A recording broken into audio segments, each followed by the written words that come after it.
Hey, this is Molly Patrick, and you're listening to the Clean Food Dirty Girl podcast. We are all about helping people eat more plants and celebrating imperfection as we navigate life's messiness. Hey there, thanks for listening to this episode and watching or listening to this episode of the Clean Food Dirty Girl podcast. Today I have Lauren Taylor on the podcast with me, and I'm really excited to talk to you, Lauren. And I know that our community is really going to learn a lot from you and really be into this conversation. I know that I am. So Lauren founded the company called Alter Bio, and your tagline on your website just spoke directly to my heart. It said the first US-based home cleaning brand designed to meet European standards. And so right off the bat, like I'm in. Like, you got me. Yes, we need more of that. So welcome, Lauren. Thank you for taking the time to talk with me and to share your knowledge. And so welcome to the podcast. Thank you. Thank you so much for having me. I love all the work that you're doing and honored to be here and having this conversation with you. Fabulous. Yeah, me too. And I love the work that you're doing. And we're very aligned in many different ways. So as we were talking a little bit before I hit record, the Clean Food Dirty Girl community is really into eating more plants, and the journey of eating cleaner or eating more plants or eating healthier, however you want to define that. What I see anyways, people usually start with the food. And then once their food is they're on track with their food, they're feeling good, they're feeling energized, they've gotten the processed food out, they're really, really thriving, they start to look at other areas in their life. And so one of the next things is cleaning products and what they're using in their house and on themselves and on their clothes. And so we talk about this a lot, and we have, resources about this because it is a big thing. And if people don't know, there's a lot of bad shit in products that if people are being aware of their health, that they really need to know and make informed decisions. So can you, just to start out, sort of what sort of inspired you to start this company and why, like, European standards? Let's just start unwrapping that and the difference between European standards and American standards. I love this question, and I have so many different ways to answer it, or so many different parts of answering it. But so it really started with COVID, or even before that. We'll back up a little bit, but I grew up in like a very healthy household that I was lucky to grow up in, that kind of taught me about, mindfulness and awareness of what you're bringing into the home, and kind of thinking about just how you're living and different things. And we'll dive into that separately, because I think we both have backgrounds that probably kind of shared some of that education with us at an earlier age. But when COVID hit, I was quarantining with my partner in London, and he has horrible asthma, allergies, and was getting these flare-ups from exposure to kind of all the chemical cleaners that were being used at a time when everyone is hyper cleaning and thinking about making sure their home is clean because they don't want to catch COVID. And, we don't really know where these germs are lurking. And I really just noticed the space between products that were marketed as non-toxic, kind of like over here, or ones that were like kind of extremely healthy, which is fantastic. But I didn't know if they were actually working in a time when everyone's concerned with not wanting to catch, certain disease and germs and flow of germs and everything like that. And then there was this pocket over here of these really heavy, antimicrobial, antibacterial, kill everything products. And I was like, okay, I want to have a safe home, and I want to have, a home that feels clean. And our association for the, decades and decades, and what we've been marketed is that in order to be clean, we have to be using this like heavy chemical pocket of things. And then there's just been growing space of these really healthy ones, but I couldn't find that kind of bridge in between. And I was looking at certain products, without saying names, I was looking at products that were kind of marketing as clean, but saying they were working, and they still had a lot of ingredients in it that like SLS, which is sodium lauryl sulfate. It's been known to cause allergens and eye irritations. And then a lot of products using fragrance that's undisclosed and not human safe tested, not kind of healthy tested or toxicologist reviewed or anything like that, and just kind of like put on the market.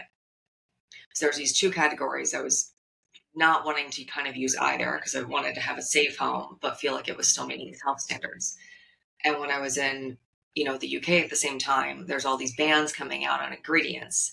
And I started to realize how differently the two regulatory bodies operated. And in Europe and UK, which the UK still abides by European regulations, um, they operate of if there's a potential risk of anything kind of hurting humanity or the environment, then they look into it and often go ahead and ban it. Whereas in the US, an risk occurs and often at heightened scenarios, then it's not even reviewed. So operating from these like very two different mindsets. And so as I was started to kind of dive into this whole space, I was like, all right, I don't know what my solution is for finding this product that meets these top standards and functions and performs and actually cleans. But I know I want to build it and I want to find it and I want it to meet European regulations. So eventually I came across like really amazing biotech solutions that were coming out of Europe. And I was like, this is fantastic. And they're using good bacteria to kill the bad bacteria in the same way you think about food, right? You eat really healthy, you eat things that are fermented, you eat a variety of different vegetables and fruits so that you have a healthy immune system. And by building up a healthy immune system over time, your body is stronger to fight off disease, to fight off illness, to keep you healthy on a daily basis. And it's like thinking in that same mentality of what you're putting into your body. You should also think about what you're putting into your home. And I think that goes for like what types of foods you bring to your house. You should think about what types of products you're bringing in, whether it's your skincare or your cleaning products or these things, because that's what you're living in. That's what you're exposing yourself to. That's what you're breathing in. Um, and it's something you probably know, and I bet most of your listeners know. But our skin is actually absorbent. And so what you're putting on, whether it's body lotion or surface spray, and your skin is absorbing it, it's absorbing those particles in your home. That's then getting into your body. In the same way, when you're eating something, it's going into your body. So when you start thinking holistically about that, you start thinking about the broader picture outside of just food. Yeah. Yeah. That's amazing. I mean, you fill the gap. And that's, some of the best shit is invented when the thing that you want doesn't exist, but you are a Yes. badass and decided, hey, I'm going to create this thing. So bravo you. Thank you. Yeah, that's great. So you were in London during this time when you were starting to get this idea and start to look into this more. And then how long were you in London before you came back to the US? And then you were in London just for like lockdown, or were you living there? How did that work? I was kind of back and forth. I was in London for a bit. My previous partner's business was in Switzerland, so we were very lucky to spend a lot of time in the mountains, Okay. which was so lovely. And Switzerland also has very strict regulations. It abides by most of the EU, but it also has extremely strict regulations on meats, vegetables, non-hormones, everything, and just the way it operates its entire agriculture system. And that bleeds Mhm. into products as well of what's allowed to be sold in stores. And they really think holistically about everything that's marketed and sold to consumers. So I was really surrounded by rethinking about products and what you're buying and how you're accessing your food. And I was really lucky to be educated in that way, in a really like hands-on way that's non-textbook. And that really broadened my horizons of how I think about what we're consuming, what we're putting on, what we're eating, what we're cleaning with, and kind of that whole ecosystem of what you bring into your home. So it's kind of toggling between London, Switzerland, and had a little bit of time in Paris as well, which I know you spent some time there, which is really lovely. And I think it's if you're lucky to be able to spend time in different places, it's at any time in your world, it opens up your perspective of different ways that people live. Yeah, And 100%. Yeah. I have a Yeah. lot of partners I still work with in Europe. Mhm. Some people who work on my team with me, and then also a lot of our ingredients are sourced from Europe as well. And then the products are made in California. Okay. Yeah, Yeah. so much to dive into here. And so the interesting thing is that you already sort of had this base of being aware of what you put in your body because of how you were raised and because of your parents' kind of unique background. And I want to talk a little bit about that. And I can really relate to that. I I was born in 1980, and my parents they were like hippies, and we lived off the land, and they were very alternative, and making some really alternative choices for that time. And so I also was raised in a household that was like, we were very conscious about what we were eating. And my mom always said, Molly, your skin is your biggest organ. Like, anything you put on your skin, you want to be able to eat and not get sick. So you want to read all of the ingredients, and ideally, you want to put some like stuff in the fridge so it won't go bad, because it's fresh and healthy. And so I always like grew up knowing that. I always thought that my mom was like really annoying. And so when I was young, I just wanted we use like the she always used those stone crystal deodorant Yeah. things. And so when I was of that age, she used deodorant. I was like, I wanted the teen spirit. I wanted all of the regular stuff. And then of course I got older, and I'm like, oh, my mom was right from the jump. And so you kind of had that base and that knowledge growing up, and how you were raised. So to talk a little bit about your upbringing and how that kind of helped shape sort of your journey as an entrepreneur and everything that you're doing now. Thank you. And I love that you have that too, and we kind of relate on that. And I bet a lot of people listening in also had that, and they've been, attuned to kind of things that felt different at the time, but actually were probably the ways that they wanted to live as adults. And Yeah. very similar thing. I remember certain things, my mom was pushing on, and I was like, no, I want to be cool. I want to be this because everyone's doing it at school. And then you realize later, you're like, oh, wait, now it's so great that these like healthy things are cool. And people are like, no, no, no, anti-aluminum. Why would you ever buy, Right. deodorant that has aluminum? And we've gone this like other way, which is, I think the acceptance has gotten a lot wider, which I really like, with kind of Mhm. everything. Yeah. So I grew up primarily in Texas. That's where I spent like most of my childhood. We moved around a little bit, and my parents were vegetarian since I was like 5 years old. I think they were Mhm. pescatarian a bit before that, and then just cut everything out. And I didn't really like meat that much as a child, like maybe chicken tenders, that was kind of it, but wasn't super into it. Fish kind of smelled funny to me. Just like it was pretty easy to just stop eating like the two or three things that I was occasionally eating. But at the time, we grew up in Houston, and Houston's a little bit more progressive, but this was in the 90s, and it was still very, I remember getting, pushback from teachers when I was like 7 or 8 telling me, oh, you need to be having like a steak, and then I come home like crying, saying like, the teacher was like fussing about my food. And it was a more challenging time there's a lot of pushback on protein. There's a big protein wave now, but I think people understand you get protein from different sources now, and it doesn't have to be in the way that we were taught or learned for a long time. And there's just a lot more like optionality. You can go to almost any place in the world and have plant-based, which is amazing. Maybe not any place in the world, but it's just a lot more prevalent because people are a lot more aware of how having a plant-based diet is really healthy for you. So I was vegetarian for almost, I think, 20 years. I'm still, I'd say, like probably 85% plant-based now, and very selective on any kind of animal proteins that I bring into my house or that I eat at all. And I really feel good, especially when I have like plant-based dinners at night. I sleep a lot better. My energy's a lot better. I can feel like just my digestion's better. Everything feels a lot healthier. And I also went to Montessori school. And so we're kind of like doing multiple things that were against the norm in the 90s in Texas. And my parents didn't drink, they didn't smoke, they didn't even wear cowboy boots. Like we were kind of did not fit. We should have been in like Southern California or somewhere, Woodstock, New York, something like that. So it didn't really fit the norm. So I grew up in this like, you want to kind of acclimate and be accepted when you're a kid in high school and things.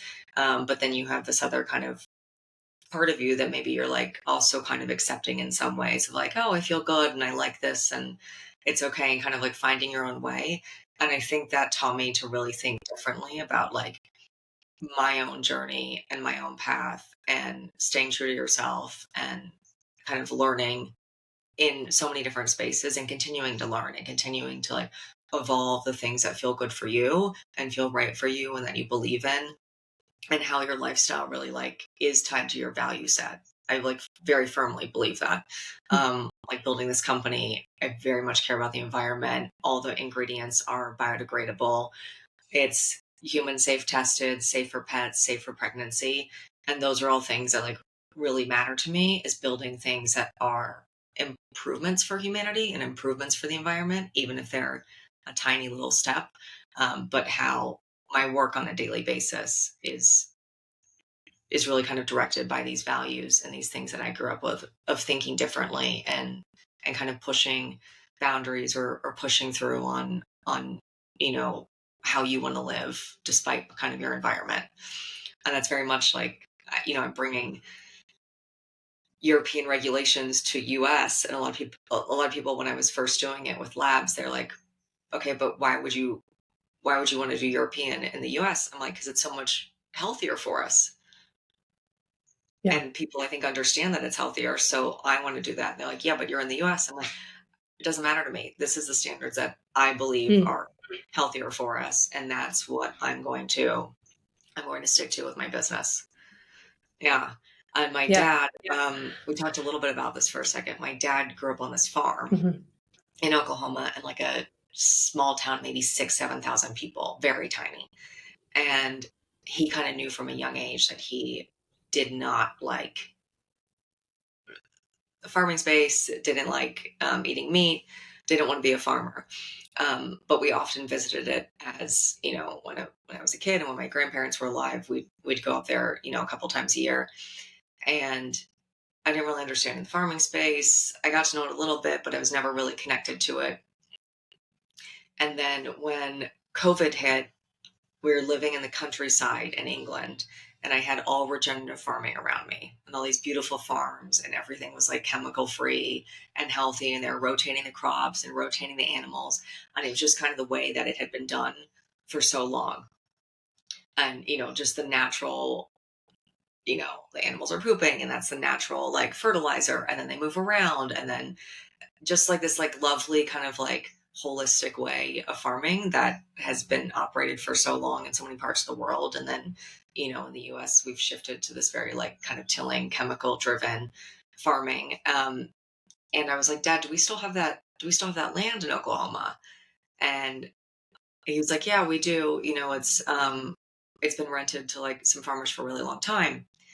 And I watched the documentary Kiss the Ground, reached out to Mhm. them, and I was like, I want to make our farm regenerative farming. Like, I don't know how to do it. I have never farmed myself, but like this just feels so tied to my value sets, back to like what I care about, what feels right, the way that I want to see more of the world and more of the earth and taken care of. And I was like, I don't know how to do it, but can we do this? And over like several conversations and emails and different things, I got connected to these farmers in Oklahoma that had been doing regenerative for a little bit, and she cured her autoimmune disease by growing her own food and Mm. eating like everything that she was eating was everything that she could see, touch, feel, grow, and have kind of like control over, and reset her entire body, which was just like this brilliant story to me of how she was able to kind of change her internal workings to become a lot healthier based on just like what she was eating, and really learning about everything that she was putting into her body, and how to reset the soil in a really healthy way. So met with them, and I was like, I gotta have you as our farmers. Like, we gotta make this happen. So with them, we've transitioned the land to regenerative farming. It does include, you know, there is cattle, there are chickens, they've got eggs, but they've also got regenerative wheat, and they do so many different things with kind of the whole circular system. Like they'll take the leftover wheat yeast and convert it to beer, and then also make like regenerative pasta, and kind of use this like holistic way of looking at all the parts of the land and not wasting as well. So it's also very sustainable. Amazing. Well, Yeah. you and I have a lot, you and I have a lot in common, actually. As you were talking, I was like, huh, me too, me too, me too. I grew up in New Mexico. So Okay, beautiful. neighbors, Yeah, neighbors neighbor. to you. Yeah, Um, South. I, yep, Yeah, Southwest. And I went to Montessori school as well. love that.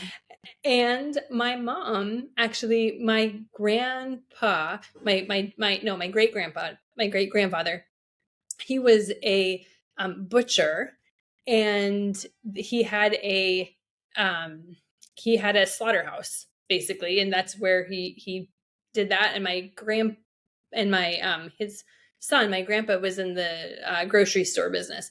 And so my mom grew up with a lot of meat, and she would go to the slaughterhouse, and actually, like, on a school trip she went one time, and then with her family she went, and she was like, oh, it was like such a traumatic time in Yeah, her life to see that. And so she was like, she had a hard time digesting meat, but she had to eat meat because my grandpa was a really mean guy, and so he would be like, you can't leave the table unless you finish your food. But as soon as she left her house, when she was, ready to go to school, ready to go to college, she became vegetarian. So I was raised with that as well. And actually, we lived in a very small town in New Mexico. And so my mom was really into like organic food, and where can we, it was such a small little place. And this was like in the late 70s. And so there was a cooperative bulk buying warehouse in Tucson, Arizona, which was like 3 hours away.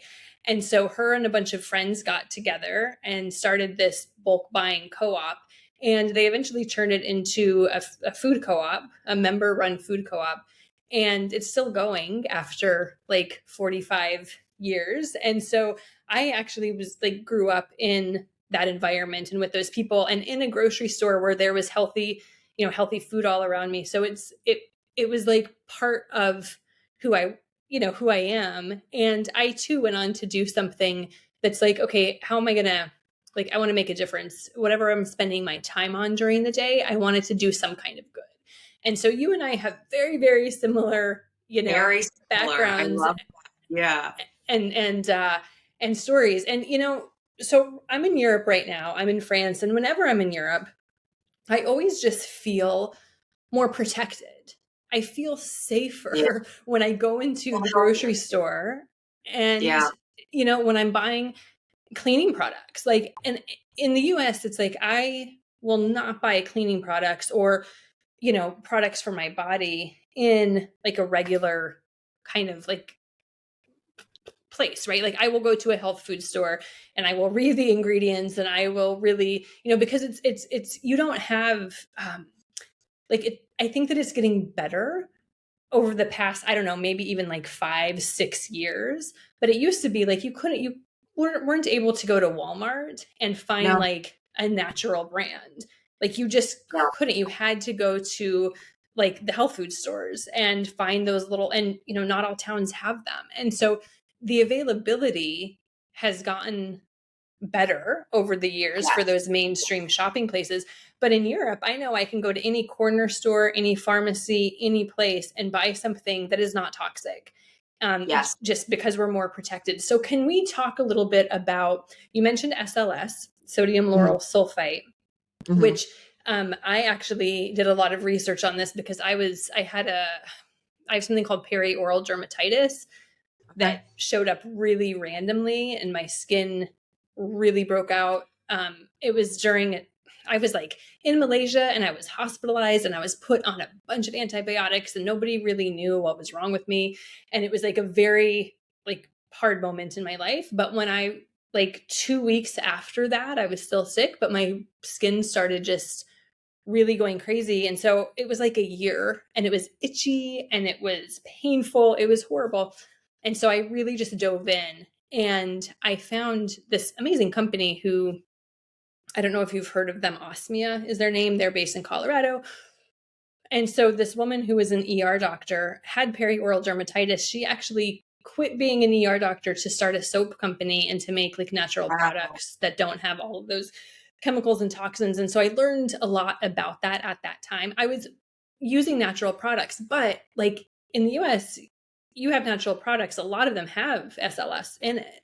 And They so can do. you talk a Yeah. little bit about the like specific ingredients that like none of your products will have, and like the ones that people should really watch out for and be aware of?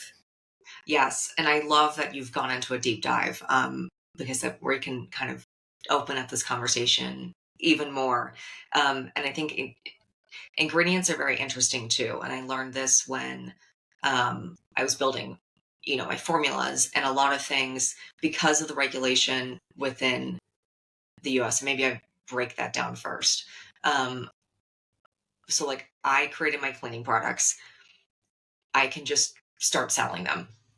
Like, I have a company filing and everything, but I don't have to um, technically like register them anywhere unless you are an antimicrobial, a disinfectant, an antibacterial. If there's a few like specific things, then you have to register it on the EPA to be able to sell in the US. But if you're not one of those things, you can basically just sell, which is kind of crazy. And that includes ingredients like Mhm. sodium lauryl sulfate that we just talked about. And there's a few other ingredients we'll touch on. And they're just allowed to get to market without any, you have to have like a little bit of a warning label, but not really. And unless you're one of these other things, you don't have to have any warning label. And there's this, thousands and thousands of ingredients that are allowed to be sold without any registration at all. And they can just get to market. And so there's just like a lot of this like health washing that kind of is occurring with things. And so when I was like building this, there was also just a lot of like blanket terminology I didn't understand. So there was like I'm trying to think of one example. Like functionized alkaline. It's an ingredient I have, but it's a blanket terminology. And Okay. ours is coconut derived, 100% plant based, very, very healthy. But then there's other ones that are chemical derived and they have the same name.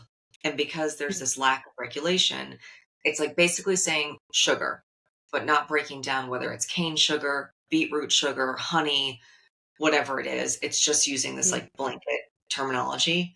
Um, Whereas food, especially healthier food, will break down what that is. That'll say, sweetened with honey, sweetened with maple syrup, or no sweeteners, or things like that.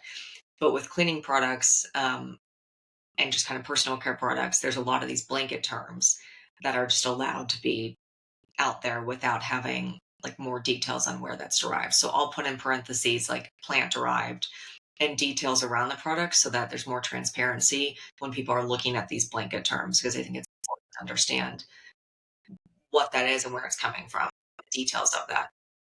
Hey there, we're going to take a real quick pause and I'm going to ask you this. Are you tired of doing mental gymnastics when it comes to dinner? And would it totally light you up if you had a constant flow of healthy, delicious, plant powered meals without the stress of planning or crossing your fingers that it's going to be yummy? That's exactly why we created our Clean Food Dirty Girl Meal Plan Club. Every week, you follow our done for you plant based meal plans, complete with grocery lists and simple batch cooking instructions. No more guesswork, no more wasted food, no more recipe fails, and no more wondering what's for dinner. All you have to do is follow along, and healthy, delicious dinner is at your fingertips all week long. Our members say it's their secret system for saving time, eating healthier, and finally finding their plant based flow. When you're ready to ditch the mental gymnastics of figuring out dinner, head over to cleanfooddirtygirl.com and click on Meal Plan Club to join the fun. Okay, now back to our awesome episode. SLS is one of the biggest things, especially if you're hyperallergenic, you have any sort of skin sensitivities, like what you've gone through as well, um, especially for kids too. that is kind of one of the like leading ingredients to look out for. Another one is quartz, quatronium ammonium compounds, and Right. quartz have been tested on mice by a doctor, Dr. Paul Tessar, that I had the pleasure of meeting a couple years ago in Cleveland. He tested these quartz and cleaning products on mice for years and found that they contribute to neurological diseases such as MS. It is a hard study to actually test on humans, but it was a very clear test that this is causing multiple neurological diseases in humans. So quartz is something, if you're going to look for two ingredients, quartz and SLS are kind of the two that stand out. Two of the ones that are most harmful to humans. Um, Another one for me and probably for you and most of the audience listening, biodegradable ingredients was really important to me because what we put, down our sinks and, whether it's shampoo in your shower or clean, dishwash in your sink, or in your machine or in your laundry, like that goes back into our water streams that then we're eating. Anything coming from the ocean is going to have that exposure to it as well, things coming from lakes, and then what we're drinking as well. So like I'm very mindful of, I wanted my products to have all biodegradable ingredients so that are not harmful on our water ecosystems. And products will be labeled, like brands are proud to put that out there, so it'll say on there if it's biodegradable ingredients. Formulas are biodegradable if it's, primarily plant derived. So I think looking for that as well, if it's something that matters to you.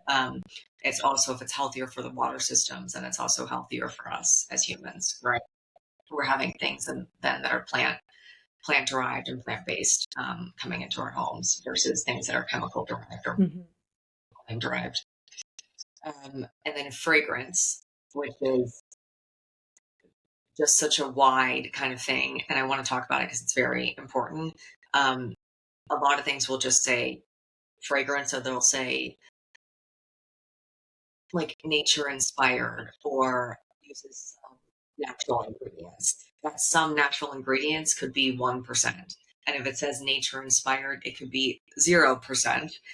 I could walk out to the trees right now and say, oh, I was nature inspired, but it doesn't mean that your products have, is plant derived whatsoever. So I think looking for this terminology is really important. And with fragrance, looking for, does it say how the fragrance was actually derived and what it is. And in my product, I debated doing unscented or scented. And I was like, I'll only do scented if it can meet the same standards that I have for my base formula. And so I worked with this French fragrance house, actually, in the south of France.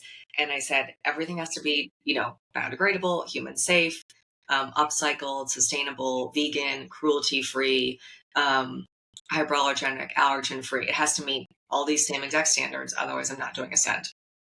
And we worked on it for about a year, and is blood orange, basil, bergamot, sandalwood, and it uses all upcycled ingredients. So over orange peels, and plant derived versus like pure just essential oils, which often can be allergen prone for people.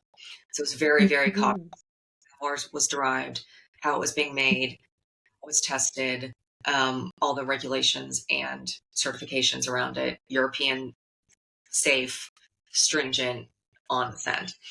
And it also is 0.3, which most brands use 0.8 to 1%. So it's a very light, very little amount that is very safe.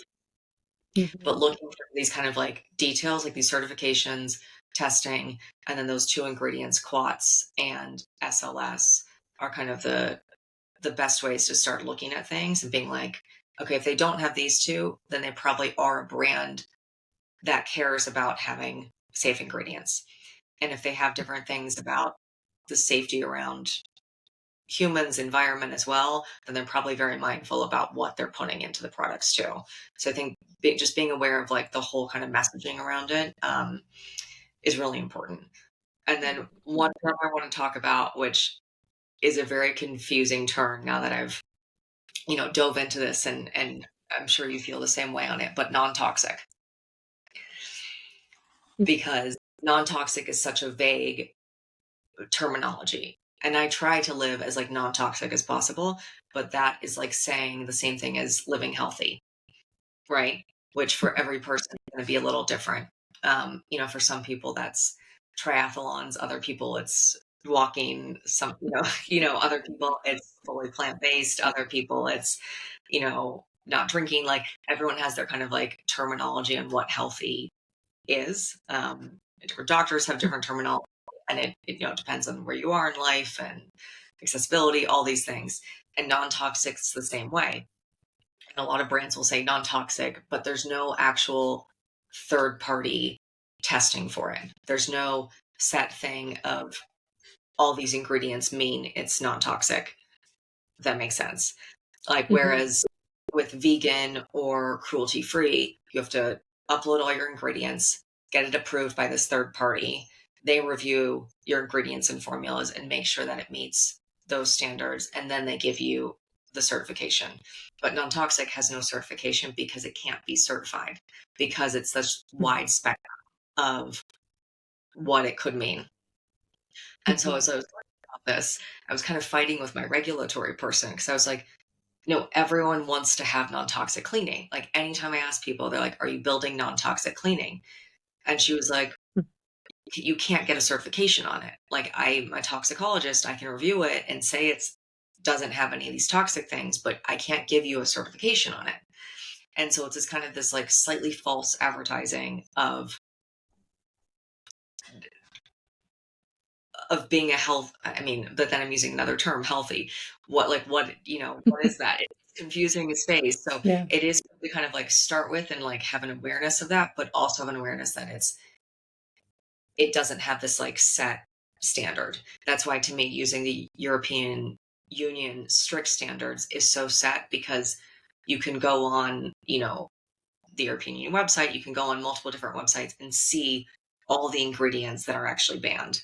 Like there's a very kind of quantitative value to it, whereas like the non-toxic terminology is this qualitative value that's not set. So the regulatory Yeah, toxicologist makes was like, sense.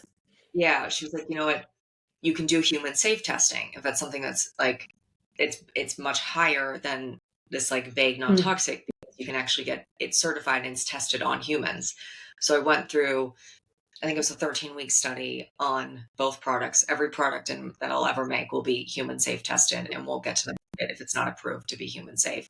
But it's like a patch test that goes on humans, and Mm. they test it over a few weeks, and then ensure that even the weeks following, I think it was 13 or 14 weeks, that they don't have any allergens that come up, rashes, eczema, anything. And they test it on ages like 18 to 70 with all sorts of different skin conditions, all sorts of different, kind of backgrounds.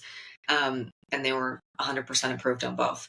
And so I was able to get this this human safe Mhm. certification because I went through that strict process of doing it. Wow. Yeah, I really there's so much room There's for so much, products to really manipulate so much consumers. room, so Y- much. Yeah. Yes, yes, because Yeah, there's all really. this vague terminology, that I think is like not fair to the consumer, because it's Yeah. intentionally just false advertising. Yeah. Yeah, 100%. And I think that too, if people are trying to do better and to clean up their products, if they see something that's non-toxic, like it's an easy win for them, because it's like, okay, well, here it's good enough. I'm doing something good. And so I think that yeah, just to how we buy things and how we shop and just how we're wired, because you're right, non-toxic, what does it mean? Healthy. Well, what that's great, but what does it actually mean? yeah. Okay, so the people who you work with, the third party people who you have worked with, then are they all um, European people based here and you did it that way? Or are there people in the US that are just sort of, I don't know the best way to say this, but testing to the European standards? Like, what does the logistics of that look like? It's definitely complicated, and I've never worked in cleaning products or physical products before. So there's a lot of learnings, Mm. but I knew the outcomes that I wanted. And I knew I wouldn't go to market if it didn't meet all these criteria. And so Yeah. a lot of these people kind of operate separately, but a lot of them work with the labs. So what I started with was, working with my lab partner to create the formulas. Mm. And when I was creating the formulas, they're like, okay, what are the things it needs to meet? Does it need to be vegan? Does it need to be this? Does it need to be that? And you put all the Okay. stuff on there that you want. And then they go, it's like making a cake or something. And you're like, well, it needs to be gluten free. It also needs to be dairy free. So then you go and get the gluten free, flour, and you get the dairy free this, but maybe it also has to be almond free, or it, needs this or that. So then you're kind of looking at these ingredients and then pulling in the ones that will work well together.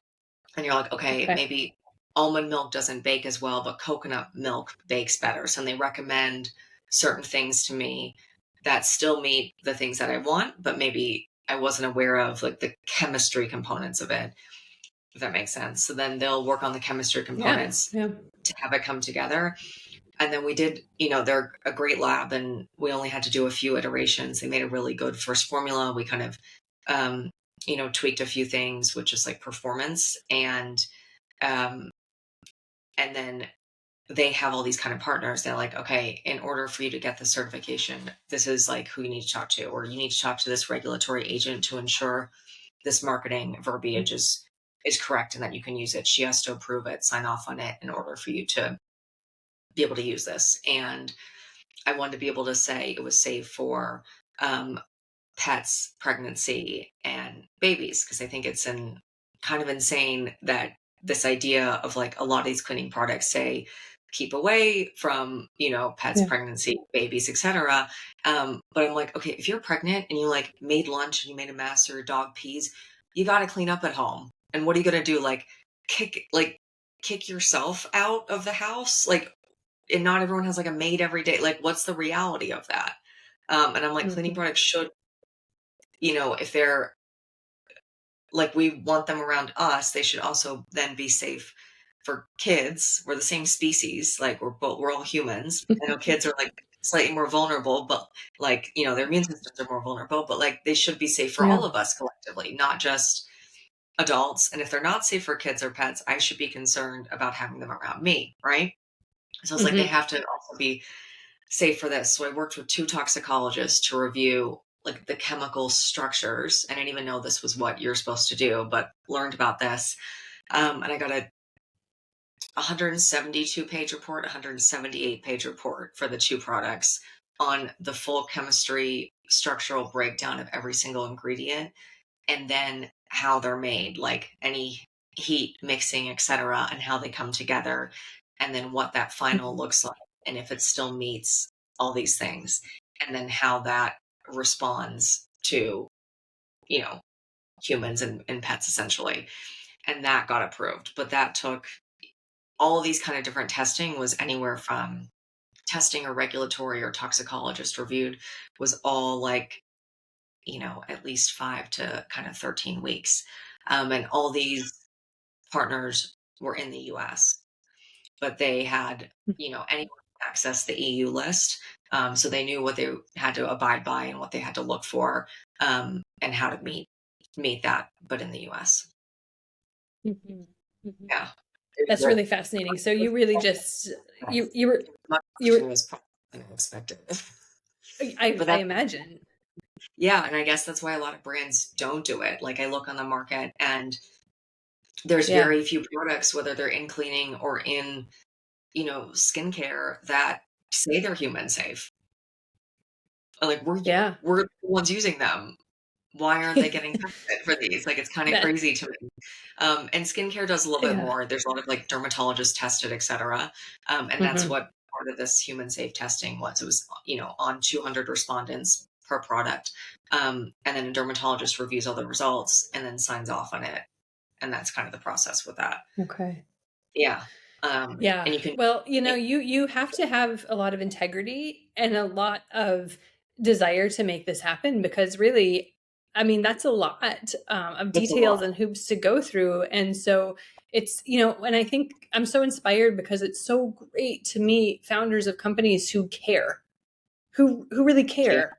And so bravo to you for taking this on and to not only taking it on, but seeing it through. Yeah. Right. Yeah. How long did this process take you from like having the idea to the first, you know, bottle of product being done? How many years did this take? I love this question because it was so much longer than I thought. Mhm. Um, and so I had this idea really during COVID with Yeah. my ex I was living with, who just horrible asthma and allergies and was really exposed to things, and we just couldn't find hyperallergenic products. Like that just was not a stamp we could find on these products. And so it was kind of this floating idea and kind of my pet project, essentially. You know, a lot of people were doing all sorts of Mhm. things during COVID, and mine was I was really like diving into cooking and farmers markets and like different techniques and you know, finding different ways to make different things, and then living on a farm and growing a garden, and then doing this while I was working remote for a previous company, and then I was consulting, and then I was also doing a master's degree in social business, and I was like, anything I do like going Just a few forward, things. just a few things. So I kind of, it was this like side small thing that I was tapping into, kind of going in and out. I was really, really interested in food. I was really interested in farming. And I remember I actually went to my one of my professors who started the program, and I was at London School of Economics, and very fortunate to go there. It was just a fantastic way of thinking about humanity and the environment within the world. And the professor Chambers, who started the program, I remember telling him, you know, I'm so obsessed with food and agriculture and healthy ecosystems and soil ecosystems and everything, and I want to improve that. And I also have this like cleaning business idea, you know, but it feels like the agriculture one is just more like human impactful. And he's like, this is also extremely impactful. Like you can do so much work within cleaning products. This idea that you have around European standards, like it's a really novel thing to bring different regulatory in the US. Like you can do so much impact in that. Like dive into this one. He's like, food is fantastic, but it is a hard thing. And you know this from like, you know, transitioning people, and you have to get them Yeah. excited about it, understand it, and have food taste good. But it's a challenging thing to do on a larger scale. Um, and he's like, you can kind of bridge both in the same way, and really thinking about like just healthy ecosystems. And then now I've been able to do that with the farm that we've converted to regenerative. And I think about Yeah. just health kind of in these like in anything that I do. You know, whether it's something that's 5 minutes a week, or it's, you know, my startup that's like 6 7 days a week. I want everything to relate back to health. And I was like, anything I do going forward, it needs to do that, whether it's soil health, Mm. food health, brain health, chemical, like non-chemical, you know, healthy product health. It all has to kind of like tie together in that way. Mm. So then I finished up school in 2022, and was still doing some like part-time consulting and working on this, and then was full-time starting in 2023. And then I thought I was going to launch early 2024, and the everything took so much longer. There was all the supply chain stuff, just learning about like Mm. how labs and production, I was doing custom packaging. And someone told me this recently, and I wish I had known that then. They were like, double or triple the time that they tell you. If they tell you it's going to take 2 years, it's going to take four. I was like, four to launch a Mhm. company? That's insane. And they're like, you just have to know that they're not trying to lie to you, but just know that, especially when you're trying to push boundaries and do anything that's like outside of the box and proprietary Mm. solutions and building something unique, it is going to probably take 2.5 times of what you expected. So I had kind of thought maybe I could launch this like 2023, 2024. Eventually was able to get to market 2025. But you know, there's inventory challenges and all sorts of things, and in a Yeah. really, really great place kind of this year, but it took so much longer. And even the testing, like, you know, partners would tell me, oh, it's going to be 3 to 4 weeks, and then it's 13, 14 weeks. It really really tested my patience. But I think with anything that you're super passionate about, you find the resilience to power through. And I'm sure you felt that many things, and you just keep going because you know what you're striving for and what you want to put out into the world is so important to you and has value, that you find it to keep going, even if it like is hurting your soul. Yeah, there. Yeah. Yeah. I Yeah. mean, where there's a will, there's a way. And I Yes. think, Yeah. yeah, it did. Yeah, doing something different. But you and I know that, right? Because we Yes. grew up in a way that Yes. was kind of weird at the time. And so Yes. we know that, like, hey, even if this is something that not everybody is doing, it doesn't mean that it can't happen. And so, or that it shouldn't happen. It just means it might be, take a little bit longer and be a little bit harder, but it's worth it. And so I think that's incredible for anybody who's working on anything, really. I mean, I think that the Yes. yeah, the most important thing is that you just don't stop, because if you stop, then it definitely won't happen. you No, know? it definitely. And what I had to realize is so many people were operating in ways that were pretty consistent, um, Mm-hmm. and weren't used to being pushed on a lot of things, and weren't used to like thinking in a Mm, different way. And I was bringing them kind of these new ideas, which a few people were excited about, but didn't necessarily know. Like it just took a lot of like, it was a collective learning, and I have yeah. partners who are working with me, but they're not working for me. So it's like working with their timelines, understanding they have, so many other things that they're doing. And this is a Mm, small little, company that's starting and growing. But that pushing the boundaries. But I think when there's innovation and when there's values tied to it, you find the place to keep going. And I think that yeah. is really important. We look Yeah. at all these things that you and I cared about that have become like mainstream in a way, and there had to be so many people who were paving the way. There had to be a you 20, 30 years ago who wanted to open a little health food store, or farmers who Yeah. are doing something that nobody was talking about and everyone thought they were weird to be growing all organic farming. And it was this, oh, that's expensive, or this and that. And now it's like, there's more evidence to show this is healthier for you. There's more evidence to show this is healthier for the planet, this is healthier for the animals. And just there's transparency around it, and then there's more education around it. And I Mm, think that lends to a healthier society and a healthier environment. And I'm excited to see what even like 10 years from now looks like. yeah. Yeah. Yeah. Amazing. Amazing. Thank you so much for sharing everything. And I know that people listening to this are going to be like, where can I buy your stuff? So we're going to link to your website in the show notes. But can you talk a little bit about where people can buy your stuff, and like what you offer, like your lineup of products? So the name again is Alter Bio. And Yes. so tell us where people can find you. Thank you. Thank you. Alter Bio, the website is shopalterbio.com. We're on Instagram, the same thing, Shop Alter Bio. And we are in a handful of stores in the US and really working on growing, and just got some more health food stores that we'll be launching in soon. So super excited about that. I launched with the two kind of biggest cleaning essentials, which is a surface spray. It's called the Active Surface Spray, and the Active Dish Soap. Both of them have our good bacteria symbiotics in it, that help break down the bad bacteria. And we are working on a few other SKUs. Hopefully, one of them will be out later this year. But the hand soap or the dish soap is fantastic. I use it as a hand soap too. It's very moisturizing on the skin, doesn't strip away, and leave your hands dry. And so shopalterbio.com, shopalterbio Instagram, and I will give you a code too for your listeners to get. Awesome. Yeah, Fabulous. And so you can order online. And do you ship to Hawaii?